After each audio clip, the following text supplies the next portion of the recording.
নবীজি বলেন, মান দাআ ইলা হুদা, কোন ব্যক্তি যদি অন্য কাউকে কল্যাণের আহ্বান জানায়, হেদায়েতের আহ্বান জানায়, কানা লাহু মিনাল আজরি মিসলু উজুরি মান তাবিআ, এই ব্যক্তি যাদেরকে হেদায়েতের আহ্বান জানাইলো তার কথা শোনার পর যতগুলা মানুষ হেদায়েত প্রাপ্ত হয়ে যায়, ততগুলা মানুষের সওয়াব ওই আহ্বানকারীর আমলনামায় আল্লাহ লিপিবদ্ধ করে দেয়।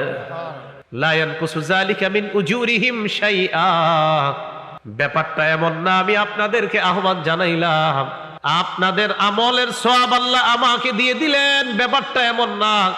আপনাদেরটা আপনাদের কাছেই থাকবে, আপনাদের সওয়াব আপনাদের কাছেই থাকবে, আপনাদের সমপরিমাণ সওয়াব ওই দাঈ আহ্বানকারীর আমলনামায় আল্লাহ পৌঁছায়া দেয়। ওনারে আমি দাওয়াত দিলাম, ওনার সওয়াব আল্লাহ আমারে দিছে, ব্যাপারটা এমন না যে ওনারটা কাইটে দিছে, না, ওনারটা ওনার কাছেই থাকবে, কিন্তু ওনার সমপরিমাণ সওয়াব আল্লাহ আমাকেও দান করবে।